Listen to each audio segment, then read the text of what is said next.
Hello good morning everybody. चलिए आज का क्लास हम लोग शुरू करते हैं। आज के क्लास में हम लोग एक बहुत ही खूबसूरत स्टोरी को पढ़ने वाले हैं जिसका नाम है from the diary of Anne Frank.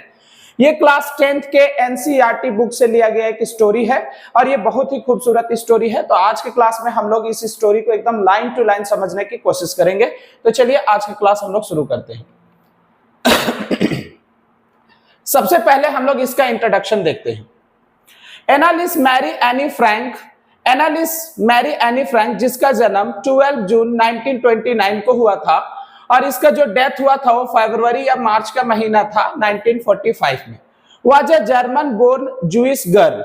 ये एक जर्मन परिवार में पैदा हुई थी और ये एक जूइश गर्ल थी, मतलब जूइश परिवार में पैदा हुई थी। हु रोट, जिन्होंने लिखा था ये डायरी को while in hiding with her family, जिस समय वह अपने फैमिली के साथ छिपी हुई थी, and for friends, और अपने 4 दोस्तों के साथ in एम्स्टरडैम में during the German occupation of the Netherlands in World War II, जब वर्ल्ड वार 2 चल रहा था और नेदरलैंड पे जर्मन का जब अत्याचार था उसी बीच ये डायरी वो लिखी हुई थी।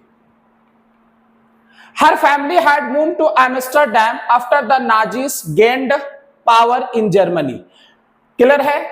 जर्मनी में नाजी के सत्ता में आने के बाद उनका जो फैमिली था वो एम्स्टरडैम चले गए थे, बट वर ट्रैप्ड, लेकिन फिर वे लोग पकड़े गए when the Nazi occupation extended into Netherland, जब नाजी का अत्याचार, नाजी का हुकूमत नेदरलैंड की ओर बढ़ा। As persecutions against the Jewish population increased, और जैसे ही जूइश लोगों के विरुद्ध अत्याचार बढ़ा, the family went into hiding in July 1942 in hidden rooms in her father Otto Frank's office building। कह रहा है कि जब जूइश लोगों के विरुद्ध अत्याचार बढ़ा, the family went into hiding, तो जो फैमिली था वो पूरा परिवार जो है वो हाइडिंग में चले गए, छिपने के लिए चले गए। इन जुलाई 1942 में in hidden rooms in her father Otto Frank's office building, उनके पापा ऑटो फ्रैंक के ऑफिस बिल्डिंग में कुछ हिडन रूम्स थे, वहां पे छिपने के लिए चले गए। आफ्टर 2 years इन हाइडिंग, 2 साल छिपने के बाद, द ग्रुप वाज बिट्रेड, वो पूरा ग्रुप जो है, पूरा फैमिली जो है वो पकड़े गए and transported to the concentration camp system, और उन्हें फिर कारागार में भेज दिया गया।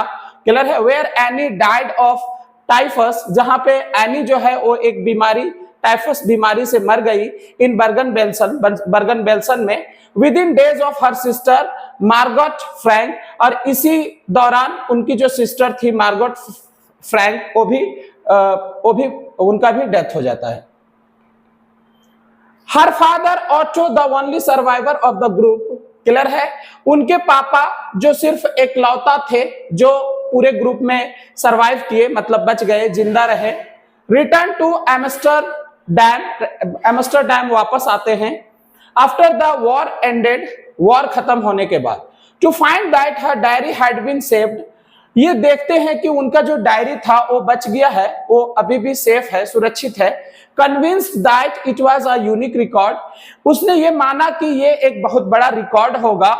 ही took action to have it published in English, वह इसको इंग्लिश में पब्लिश करवाना चाहें under the name the diary of a younger, और उसने इस डायरी का नाम दिया, क्लियर है, the diary of a younger. The diary was given to Anne Frank for her 13th birthday. कह रहा है कि डायरी जो है एनी फ्रैंक को उनके 13th बर्थडे पे दिया गया था, and chronicles the events of her life from 12 June 1942 until it's final entry of 1 अगस्त 1944। और इस डायरी में जो है उनके जीवन की सारी घटनाओं की यादें, क्लियर है, 22 जून 1942 से लेकर के जब उनका फाइनल एंट्री 1 अगस्त 1944 को होता है, वो सारी बातें उसमें लिखा हुआ है। It was eventually translated from its original Dutch into many languages. कह रहा है कि इसे सबसे पहले शुरुआत में इनका जो ओरिजिनल लैंग्वेज डच था उससे कई भाषाओं में ट्रांसलेट किया गया and became one of the world's most widely read books, और ये दुनिया का सबसे ज्यादा पढ़े जाने वाले बुक्स में से एक बन गया। There have also been several films, इनमें कई फिल्में भी बने हैं, television and theatrical productions, television और थिएट्रिकल शोज भी किए गए हैं, एंड इवन एन ओपेरा, और इस पे एक नाटक भी लिखा गया है बेस्ड ऑन द डायरी, जो इसी डायरी पे बेस है। Described as the work of a mature and insightful mind, the diary provides an intimate examination of daily life under Nazi occupation. कह रहा है कि एक समझदार और गहरा सोच रखने वाली लड़की के इस कार्य के रूप में वर्णित द डायरी प्रोवाइड्स, डायरी हमें देता है N intimate examination of daily life under Nazi occupation, Nazi के अत्याचार के दौरान जो लोगों का जीवन होता है उसकी बड़ी बातों को, उसकी बड़ी घटनाओं को यह बताने का काम करता है। Anne Frank has become one of the most renowned and discussed of the Holocaust victims. कह रहा है कि होलोकास्ट विक्टिम का मतलब होता है नाजी के द्वारा जो भी लोग मारे गए थे, किलर है, उनमें से एनी फ्रैंक जो है वो सबसे जानी मानी और सबसे चर्चित लोगों में से एक बन गई है। अब ये तो था हमारा ये जो स्टोरी है उसका इंट्रोडक्शन, यहां से हमारा स्टोरी शुरू होता है। कहती है, writing in a diary is a really strange experience for someone like me. मेरे जैसा किसी भी व्यक्ति के लिए डायरी लिखना क्लियर है एक बड़ा ही अजीब एक्सपीरियंस है। Not only because I have never written anything before, ऐसा नहीं है कि मैं पहले कभी इस तरह की चीजें नहीं लिखी हूं, but also because it seems to me, ऐसा इसलिए क्योंकि ये मुझे लगता है कि लेटर ऑन, बाद में, neither I nor anyone else will be interested in the musings of a 13-year-old school girl. बाद में ना तो मैं और ना ही कोई भी इंटरेस्ट लेगा एक 13 साल की लड़की जो स्कूल में पढ़ रही हो उनकी बातों पर।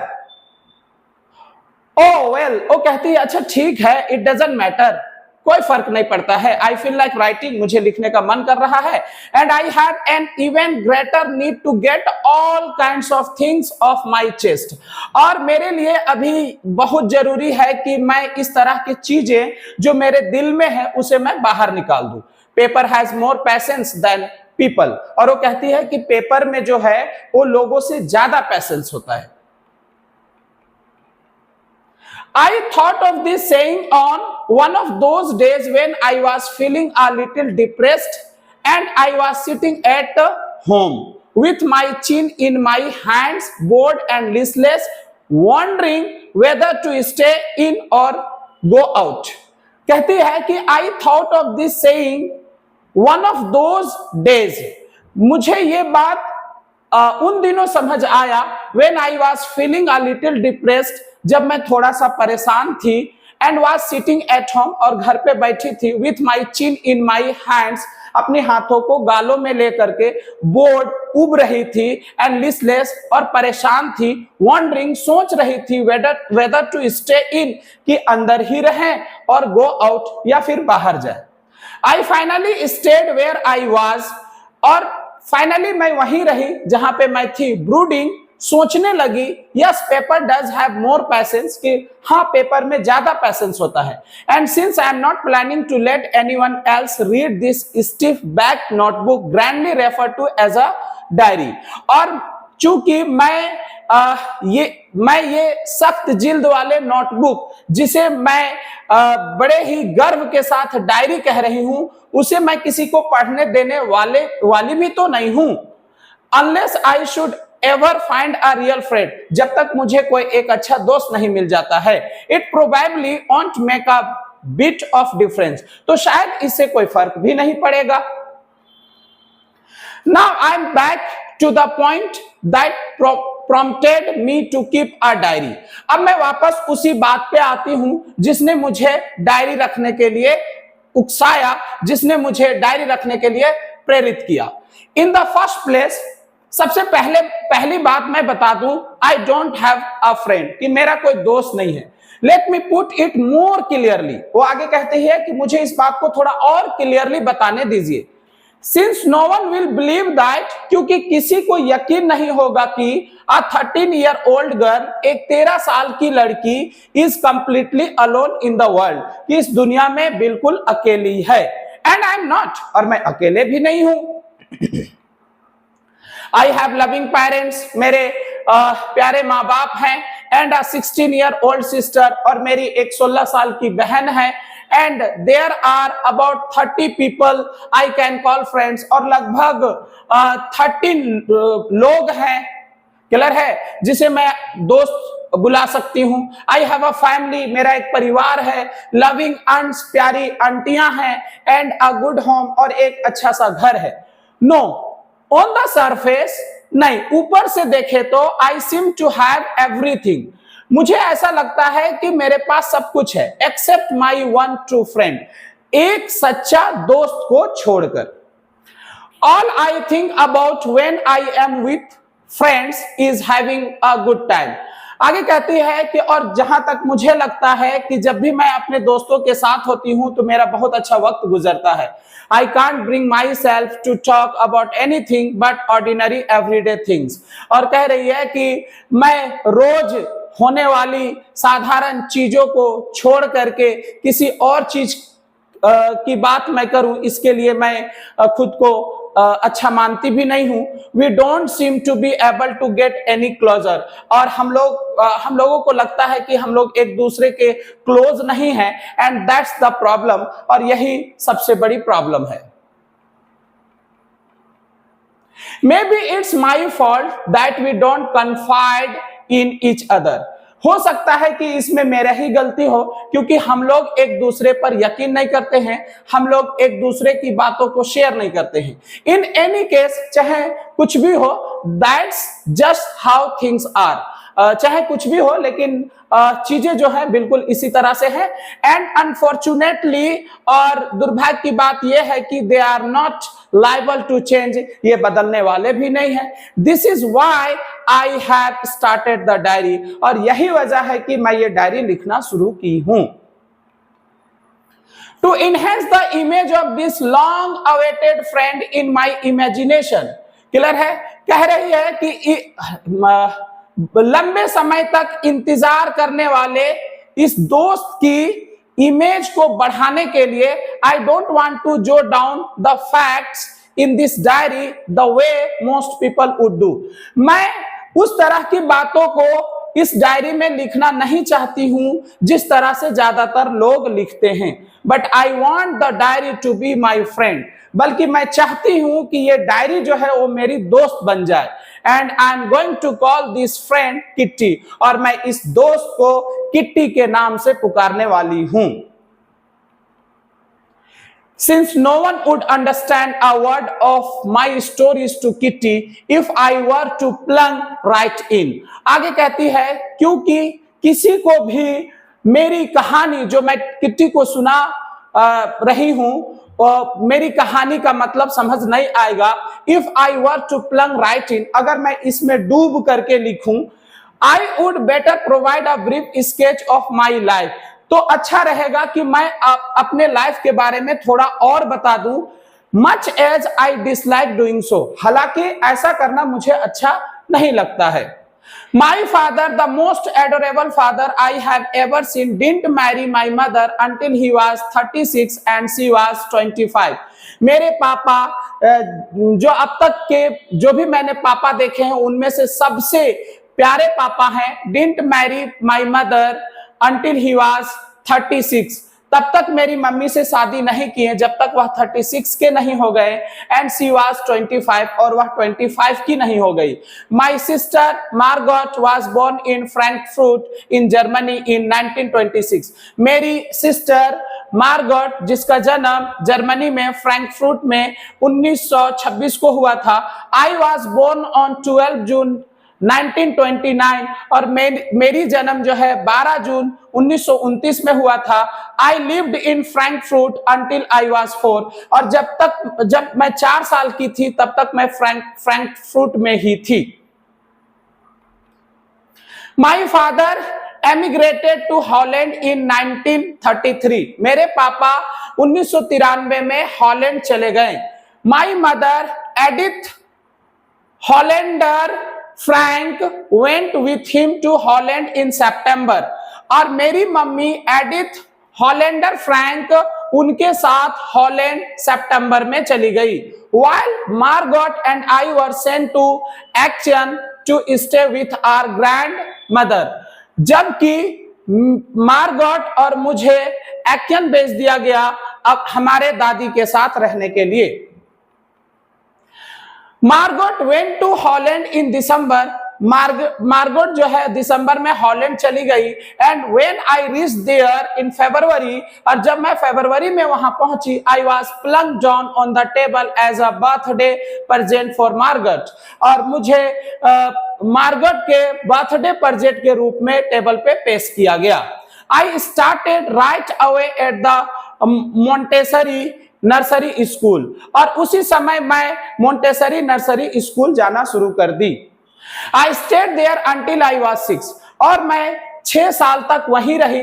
At which time I started in the first form, उस समय मैं पहले क्लास में थी। And in the 6th form और 6th क्लास में my teacher was Mrs. Kuperus the headmistress और 6th क्लास में मेरी जो टीचर थी मिसेज क्यूपेरस हेडमिस्ट्रेस रही। At the end of the year और साल के अंत में we were both in tears, हम दोनों रो पड़े। As we said a heartbreaking farewell, जैसे ही हम दोनों ने एक दूसरे को दिल दहलाने वाली विदाई कहा। In the summer of 1941 grandma fell ill, कह रहा है कि 1941 में मेरी दादी जो है वो बीमार पड़ गई and had to have an operation और उनका ऑपरेशन करवाना पड़ा। So my birthday passed with little celebration, इसलिए मेरा बर्थडे जो है बिना सेलिब्रेशन का निकल गया। ग्रैंडमा डाइड इन जनवरी 1942, दादी जो है वो 1942 जनवरी में डेथ कर गई। No one knows how often I think of her, किसी को नहीं पता कि मैं उसके बारे में कितना सोचती हूँ। एंड स्टिल लव हर, और अभी भी मैं उससे कितना प्यार करती हूँ। This birthday celebration in 1942 was intended to make up for the other, कह रहा है कि 1942 में ये जो बर्थडे सेलिब्रेशन था उसको किसी दूसरे चीज के लिए टाल दिया गया। And grand mass candle was light along with the rest, और बाकी बचे चीजों के साथ दादी जी का कैंडल जला दिया गया। The 4 of us are still doing well, हम चारों अभी भी बहुत अच्छा कर रहे हैं।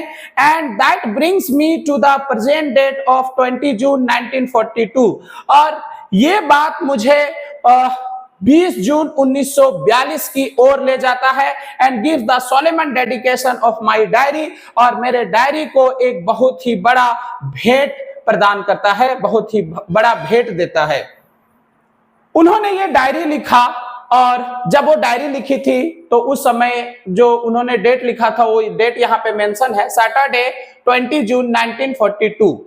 वो लिखती है, dearest Kitty our entire class is quaking, हमारा पूरा क्लास जो है वो कांप रहा है, मतलब क्लास में जितने भी बच्चे हैं सब लोग कांप रहे हैं। The reason of course is the 4th coming meeting in which the teachers decide who will move up to the next form and who will be kept back.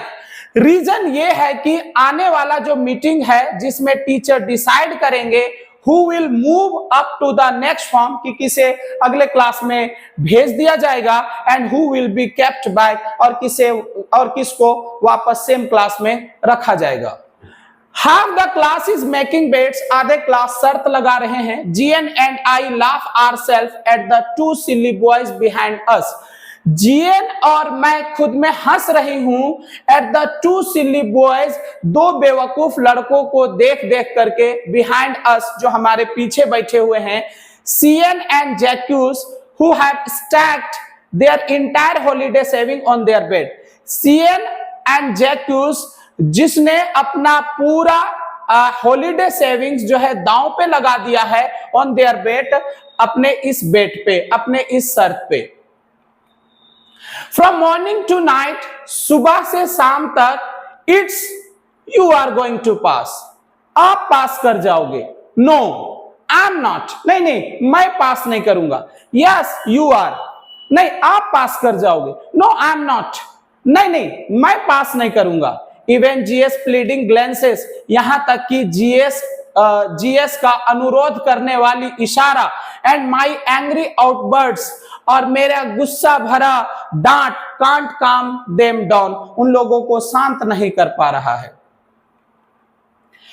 If you ask me, और अगर आप मेरे से पूछेंगे, there are so many डम्बीज, बहुत सारे नमूने हैं, that about a quarter of the class, लगभग क्लास का 1/4 भाग शुड बी केप्ट बाय, को वापस सेम क्लास में रख देना चाहिए. But the teachers are the most unpredictable creatures on the earth, लेकिन इस धरती पे टीचर्स ऐसे प्राणी हैं जिसके बारे में कुछ कहा नहीं जा सकता है. I am not so worried about my girlfriends and myself. अब आगे कहती है कि मैं खुद को लेकर के और अपनी सहेलियों को लेकर के बिल्कुल चिंतित नहीं हूं, ज्यादा चिंतित नहीं हूं. We will make it, हम लोग पास कर जाएंगे. The only subject I am not sure about is math. सिर्फ एक ही सब्जेक्ट है जिस पे मैं श्योर नहीं हूं और वो मैथ है. एनीवे, खैर कोई बात नहीं. All we can do is wait. अगर हम अभी कुछ कर भी सकते हैं तो सिर्फ वेट कर सकते हैं. अंटिल देन, तब तक we keep telling each other not to lose heart, तब तक हम एक दूसरे को कहते रहें कि दिल छोटा ना करें. I get along pretty well with all my teachers. मेरे सारे टीचर्स के साथ अच्छे बनते हैं, अच्छे संबंध है. There are 9 of them. ये 9 है, 7 men. इसमें से 7 जो है वो मेल टीचर है, and 2 women, और 2 जो है वो फीमेल टीचर है. Mr. Casing, the old Fauzi who teaches maths, was annoyed with me for ages because I talked so much. Mister के सिंह, जो एक पुराना सोच रखते हैं, मैथ पढ़ाते हैं, मेरे से कई दिनों से गुस्सा थे, because I talked so much, क्योंकि मैं बहुत बातें करती थी. आफ्टर सेवरल वार्निंग्स, कई वार्निंग्स के बाद, he assigned me extra homework, वह मेरे को एक्स्ट्रा होमवर्क दे दिए. An essay on the subject a chatterbox, उन्होंने कहा कि आपको एक ऐसे लिखना है और जो सब्जेक्ट है वो है a chatterbox. A chatterbox, What can you write about that? आप इसके बारे में आखिर लिखोगे क्या? I would worry about that later. मैं इसके बारे में बाद में फिक्र करूंगी. I decided, मैंने डिसाइड की. I jotted down the title, मैं टाइटल लिखी in my notebook, अपने नोटबुक में, tucked it in my bag, और अपने बैग में इसे डाली, and tried to keep quiet, और चुप रहने की कोशिश की. That evening, after I had finished the rest of my homework, the note about the essay caught my eye. वो शाम मेरे बाकी बचे जो भी होमवर्क थे उसको करने के बाद मेरी नजर उस नोट पे पड़ी जिसपे मुझे ऐसे लिखना था. I began thinking about the subject. मैं उस सब्जेक्ट के बारे में सोचना शुरू की. While chewing the tip of my fountain pen, अपने फाउंटेन पेन के नोक को चबाते हुए. Anyone could ramble on and leave big spaces between the words. कोई भी इधर उधर की बात को लिख सकता है और वर्ड के बीच बड़े बड़े स्पेस छोड़ सकता है. But the trick was to come up with convincing arguments to prove the necessity of talking. लेकिन बड़ी बात यह थी कि मुझे ऐसे आर्गुमेंट्स देने थे जिससे ये प्रूव हो जाता कि बात करना जो है वो बहुत जरूरी होता है. I thought and thought, मैं बहुत सोची, and suddenly I had an idea, और अचानक से मुझे आइडिया आया. I wrote the 3 pages Mr. Casing had assigned me and was satisfied. मैं 3 पेजेस लिख डाला जो भी मिस्टर कैसिंग ने मुझे दिया था, और तब जाकर के मैं खुश हुई. आई आर्ग्यूड दैट, मैंने लिखा कि talking is a student trait, बात करना एक स्टूडेंट के का गुण होता है, मतलब बात करना एक स्टूडेंट के लिए अच्छी बात है। And that I would do my best to keep it under control, और मैं ये भी लिखी कि मैं इस बात को कंट्रोल में रखने की ज्यादा से ज्यादा कोशिश करूंगी। But I would never be able to cure myself of the habit, लेकिन मैं कभी भी इस आदत को ठीक नहीं कर पाई। Since my mother talked as much as I did if not more, क्योंकि मेरी मम्मी भी उतना ही बात करती थी जितना मैं करती हूँ, अगर ज्यादा नहीं करती थी तो उतना ही करती थी जितना मैं करती हूँ। And that there is not much you can do about inherited traits, और अगर माँ बाप में जो गुण है वो गुण अगर बच्चों में आ जाए तो इसको लेकर के आप कुछ कर भी नहीं सकते हैं। Mister Keesing had a good laugh at my arguments, mister Keesing मेरे आर्गुमेंट्स को देख करके खूब हंसे। But when I proceeded to talk my way through the next lesson, लेकिन नेक्स्ट लेसन के दौरान जिस तरह से मैंने बातों को कहा था ये देख करके, ही असाइंड मी अ सेकंड ऐसे, उसने मेरे को एक सेकंड ऐसे दे दिया, दूसरा ऐसे दे दिया। This time it was suppose to be on an incorrigible chatter box, और इस बार मुझे एक ऐसे चैटर बॉक्स पे ऐसे लिखने थे जिसको सुधारा नहीं जा सकता है। आई हैंडेड इट इन, मैं इसे लिख करके जमा कर दी। And mister Keesing had nothing to complain about for 2 whole lesson, और लगभग 2 लेसन तक मिस्टर केसिंग के पास कंप्लेन करने के लिए, शिकायत करने के लिए कुछ भी नहीं था। However, हालांकि ड्यूरिंग द थर्ड लेसन के दौरान he had finally had enough, उससे बर्दाश्त नहीं हुआ, उससे सहन नहीं हुआ, और उन्होंने कहा Anne Frank as a punishment for talking in class, class में बात करने के लिए पनिशमेंट के रूप में राइट एन ऐसे, एक ऐसे लिखो इन टाइटल, जिसका टाइटल है quack quack quack said mistress chatterbox. The class roared, पूरा क्लास हंस पड़ा। I had to laugh too, मुझे भी हंसना पड़ा। Though I had nearly exhausted my ingenuity on the topic of chatter box, हालांकि चैटर बॉक्स पर ऐसे लिख लिख करके और अपना विचार दे दे करके मैं पूरी तरह से थक चुकी थी। It was time to come up with something else, अब इस बार कुछ अलग लेकर आने का समय था, कुछ अलग लिखने का टाइम आ गया था। समथिंग ओरिजिनल, कुछ ओरिजिनल लिखने का टाइम आ गया था। My friend Saini who is good at poetry, मेरी फ्रेंड सैनी जो कि पोएट्री में बहुत अच्छी है, ऑफर टू हेल्प मी, मेरी हेल्प करने का ऑफर रखी, मेरा हेल्प करना चाहिए। Write the essay from beginning to end in verse and I jumped for joy, उन्होंने कहा कि आप ऐसे को शुरू से अंत तक कविता के फॉर्म में लिखिए। And I jump for joy, और मैं खुशी से उछल पड़ी। Mister Keesing was trying to play a joke on me with this ridiculous subject, mister Keesing जो है वह मेरा मजाक उड़ाना चाहते थे, मजाक उड़ाने की कोशिश कर रहे थे ये बकवास सब्जेक्ट दे करके। But I would make sure, लेकिन मुझे पूरा यकीन था कि the joke was on him, कि ये मजाक उन पे भारी पड़ने वाला है। I finished my poem, मैं अपना पोम फिनिश की। एंड इट वॉज ब्यूटिफुल, और ये बहुत खूबसूरत था। It was about a mother duck, ये एक मदर डक के बारे में था। एंड अ फादर स्वान, और एक फादर स्वान के बारे में था। विथ 3 बेबी डकलिंग्स, जिनके 3 बच्चे थे। who were beaten to death by the father, जिनको उनके पापा काट करके, मतलब अपनी दांतों से काट करके जान ले लिए थे, मार डाले थे। because they quacked too much, क्योंकि वे लोग बहुत ही ज्यादा चिल्लाते थे। लकीली अच्छी बात यह है कि mister Keesing took the joke the right way, mister Keesing जो है इस मजाक को सही वे में लिए। He read the poem to the class, वह क्लास में पोम को पढ़े। एडिंग his own comments, अपनी बातों को भी उसमें ऐड किए। And to several other class as well, और कई दूसरे क्लासेस में भी जाकर के पढ़े।